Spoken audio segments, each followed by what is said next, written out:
Hello students, आज हम करने जा रहे हैं क्लास 10th का एक्सरसाइज 3.1 का क्वेश्चन थर्ड। सो देख लेते हैं क्या कह रहा है। Compare the ratio a1 upon a2, b1 upon b2 and c1 upon c2। Find out whether the following pairs of linear equation are consist और इनकंसिस्ट। अब हमें पहले पता होना चाहिए कंसिस्ट क्या होता है और इनकंसिस्ट क्या होता है। सो हम देख लेते हैं इनकंसिस्ट क्या होता है और कंसिस्ट क्या होता है। पहला कंसिस्ट और दूसरा इनकंसिस्ट। इनकंसिस्ट में क्या आते हैं, जिसमें नो सॉल्यूशन होते हैं। ओके, जिसका कोई भी सॉल्यूशन नहीं होता उसको हम कहेंगे इनकंसिस्ट। ओके, और जिसके सॉल्यूशंस होते हैं, जिसके वन सॉल्यूशन या फिर मैनी सॉल्यूशन, उसे हम बोलेंगे कंसिस्ट। ठीक है, सो हम देख लेते हैं आगे। सॉल्यूशन, अब हम पहले a1 अपॉन a2 की वैल्यू लिखेंगे। ठीक है,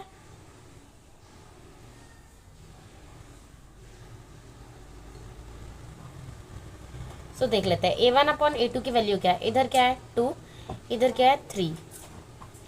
यहाँ पे b1 की वैल्यू क्या है 2, यहाँ पे माइनस का 3। ओके, और यहाँ पे c1 अपॉन c2 की वैल्यू क्या है 5, माइनस का 5 और माइनस का 7। क्योंकि अगर हम 5 को इज इक्वल्स टू के इस साइड लेके आएंगे, हम अपनी स्टैंडर्ड फॉर्म बनाएंगे, जैसे कि 3x प्लस 2y। 5 को इस साइड लेके आए तो -5 बराबर 0। ये हमारी होती है स्टैंडर्ड फॉर्म। ओके, तो हम इसमें हमें a की वैल्यू ये मिल गई, b की वैल्यू 2 और c की वैल्यू -5। तो हम ऐसे इसको भी करेंगे, तो ये 2x माइनस 3y और हम 7 को इक्वल्स टू के इस साइड लेके आएंगे तो -7 बराबर 0। ये हमारी होती है स्टैंडर्ड फॉर्म।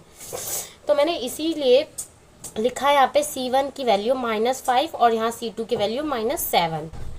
तो देख लेते हैं कि यहाँ पे a1 b1 के बराबर है, पर यहाँ पे a2 जो है वो b2 के बराबर नहीं है, क्योंकि यहाँ 3 है और यहाँ -3। सो लिखेंगे a1 upon a2 is not equal to b1 upon b2। So इसीलिए ये हो जाएगा कंसिस्ट, क्योंकि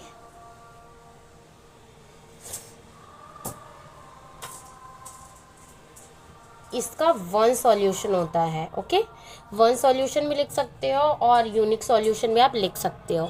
ओके, सो इसीलिए हमारा इनकंसिस्ट मतलब कंसिस्ट हो जाएगा। हमने ऐसे ही इसकी भी हमने स्टैंडर्ड फॉर्म बना ली है। ओके, सो आगे देखते हैं a1 अपॉन a2 की वैल्यू देखते हैं क्या है। यहाँ पे 2, यहाँ पे 4। ओके, उसके बाद b1 अपॉन b2 की वैल्यू देख लेते हैं, -3 -6। ठीक है, उसके बाद हम c1 अपॉन c2 की भी वैल्यू देख लेते हैं, -8 -9। ओके, अब हम इसे कट करते हैं।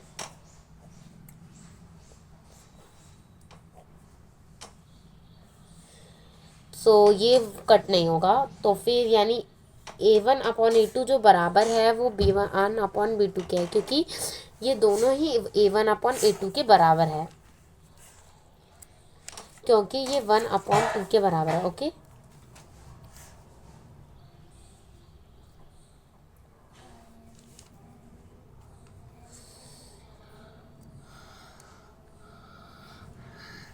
ओके, तो इसका मतलब क्या है कि ये जो सॉल्यूशन है ना, ये इनकंसिस्ट है। ओके, क्यों है ये इनकंसिस्ट? क्योंकि इसमें इसके पास जो है वो कोई भी सॉल्यूशन नहीं, it's have a no solution. Okay,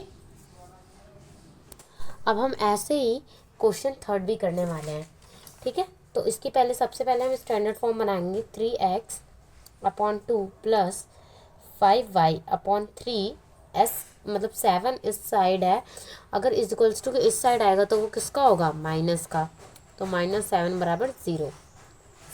अब ऐसे हम ये वाला भी करेंगे, 9x -10y -14 = 0। ठीक है, अब हम A1/A2 की वैल्यू देख लेते हैं। A1 हमारा क्या है यहाँ पे 3/2 और A2 क्या है हमारा 9। B1 हमारा क्या है 5/3 और B2 क्या है 10 -10। C1 क्या है हमारे पास -7 और अब हम इसको देखते हैं कट हो रहा है या नहीं हो रहा। तो ये 2 से तो जाएगा नहीं, तो ये नहीं कट होगा, ये भी नहीं कट होगा, ये कट सकता है, क्या जाएगा 1/2। बट हमारा A1/A2 जो है वो बराबर नहीं है B1/B2 के, क्योंकि यहाँ पे 27/2 है और यहाँ पे -15/3 है। तो हम लिखेंगे A1/A2 is not equal to B1/B2। So answer क्या हो जाएगा हमारा कि ये जो सॉल्यूशन है, मतलब पेयर्स ऑफ लीनियर पेयर है, ये जो है ये कंसिस्ट हो जाएगा। ओके, क्यों? क्योंकि it has a one solution. Okay,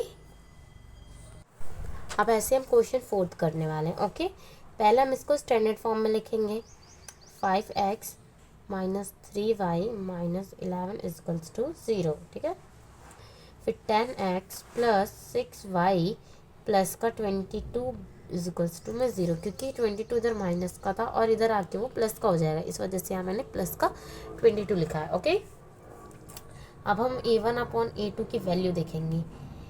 यहाँ पे 5 है, ओके, और यहाँ पे 10 और B1/B2 की वैल्यू, B1 की वैल्यू -3, B2 की वैल्यू है 6।